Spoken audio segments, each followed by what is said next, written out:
नमस्कार साथियों, एग्जाम सारथी YouTube channel में आप सभी का स्वागत है। दोस्तों, इस वीडियो में हम बात करेंगे CSIR net exam 2025 physical science की क्या कट ऑफ रह सकती है। कंप्लीट एनालिसिस देखेंगे, जो कैंडिडेट्स का फीडबैक मिला है और जो हमने एक्सपर्ट एनालिसिस किया है उसके आधार पर पेपर का लेवल कैसा था, इस बार की कट ऑफ क्या रह सकती है, सब कुछ डिस्कस करेंगे। तो वीडियो को बिना स्किप किए आखिर तक जरूर देखिएगा। साथ ही अगर आप इस चैनल पर नए हैं तो चैनल को सब्सक्राइब जरूर कर लीजिएगा, क्योंकि इस चैनल पर आपको अलग अलग एग्जाम से रिलेटेड महत्वपूर्ण अपडेट्स मिलती रहती है। तो चलिए शुरू करते हैं। सबसे पहले तो बात करते हैं कि CSIR नेट एग्जाम 2025 जो कि कल आयोजित हुआ, उसमें फिजिकल साइंस का जो पेपर रहा उसका ओवरऑल डिफिकल्टी लेवल क्या रहा। अलग अलग सेक्शन वाइज हमने क्वेश्चंस भी देखे, क्वेश्चंस का लेवल भी देखा, सेक्शन वाइज पेपर का लेवल क्या था वो भी आपको यहाँ पर हम बताएंगे। तो यहाँ पर हम सबसे पहले बात कर रहे हैं फिजिकल साइंस के बारे में। तो फिजिकल साइंस का जो डिफिकल्टी लेवल रहा उसमें पार्ट ए जो था वो इजी टू मॉडरेट लेवल का था। जी हाँ दोस्तों, ज्यादातर जो स्टूडेंट्स का फीडबैक मिला उसके आधार पर पार्ट ए जो था आपका इजी टू मॉडरेट लेवल का था, वहीं पार्ट बी जो था वो मॉडरेट लेवल का था और पार्ट सी भी मॉडरेट लेवल का था। ओवरऑल देखा जाए तो पूरा जो फिजिकल साइंस का पेपर था वो मॉडरेट लेवल का कहा जा सकता है।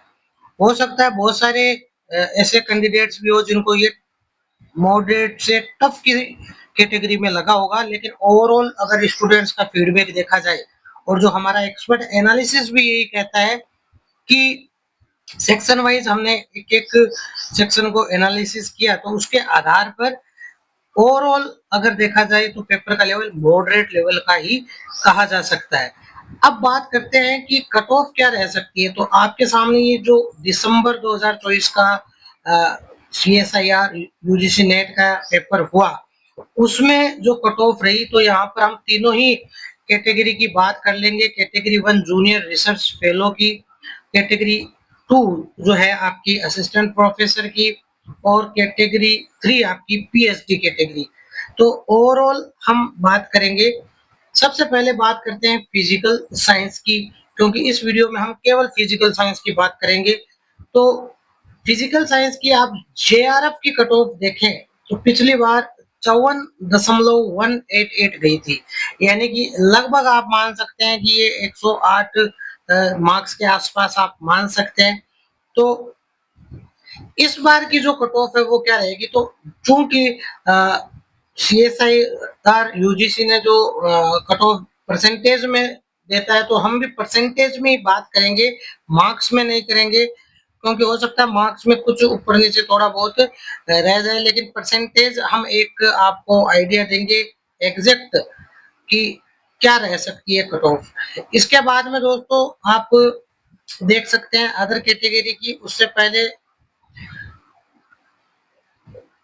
EWS की 43.188, इसी तरीके से OBC की 44.063, SC की 33.313, ST की 29.375 और बाकी PWD कैटेगरी की 25.25।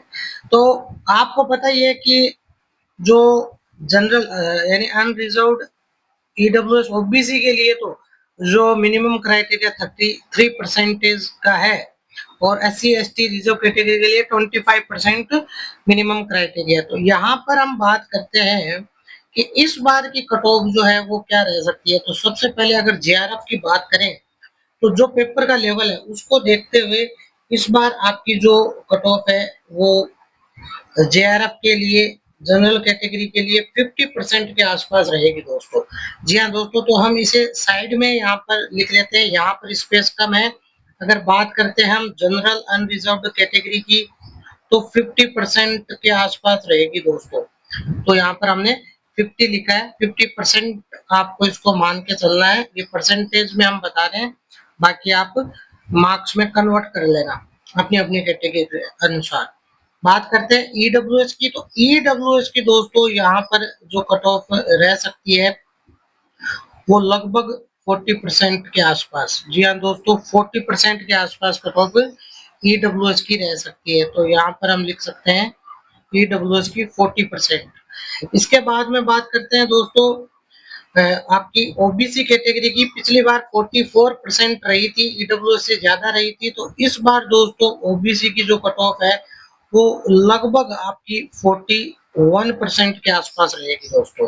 थोड़ा बहुत ऊपर नीचे हो सकता है परसेंटेज में कुछ पॉइंट्स का।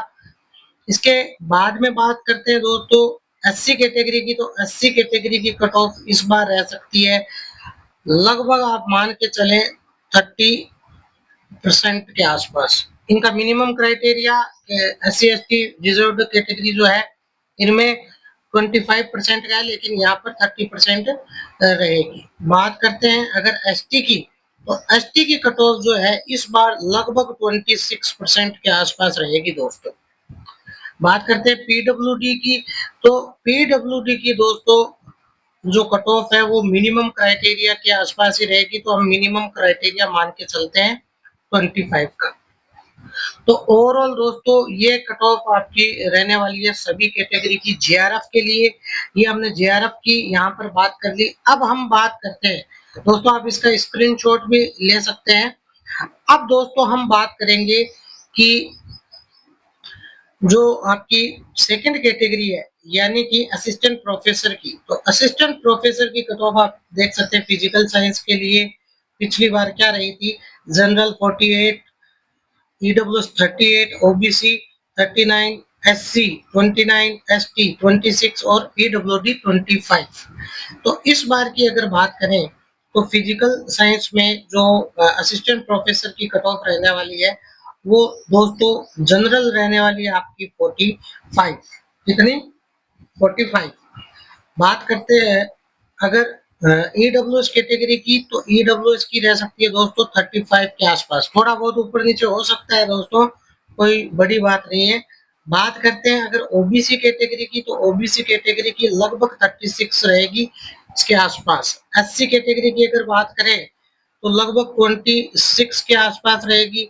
बात करते हैं अगर एसटी की, तो मिनिमम क्राइटेरिया रहेगा दोस्तों, और ऐसे ही पीडब्ल्यूडी के लिए रहेगा मिनिमम क्राइटेरिया यानी कि 25 रहेगा दोस्तों। तो ये हमने बात कर ली असिस्टेंट प्रोफेसर के लिए, यानी कि कैटेगरी 2 के लिए ये कट ऑफ रहेगी दोस्तों। नेक्स्ट हम बात करते हैं ओनली पीएचडी कैटेगरी के लिए। तो यहाँ पर आप देख सकते हैं फिजिकल साइंस की जो दिसंबर की कट ऑफ रही थी ओनली पीएचडी की, वो जनरल 37, ईडब्ल्यूएस 33, ओबीसी 33, इसी तरीके से एससी एसटी इन सब के लिए मिनिमम क्राइटेरिया पर रही थी लगभग। तो इस बार दोस्तों ये है कि ओनली पीएचडी में जो जनरल रहने वाली है वो लगभग आप मान के चले 35 के आसपास रहेगी।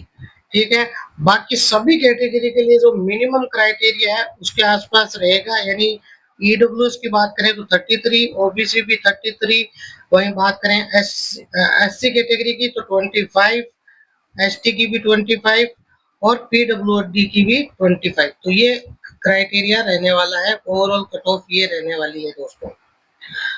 तो इस चीज का आप स्क्रीनशॉट ले सकते हैं और इसको देख सकते हैं अपनी कैटेगरी के अनुसार। दोस्तों आपको वीडियो कैसा लगा नीचे कमेंट सेक्शन में जरूर बताइएगा, और ऐसे ही वीडियोस के लिए चैनल को सब्सक्राइब कर बेल आइकन जरूर प्रेस कर लीजिए। धन्यवाद।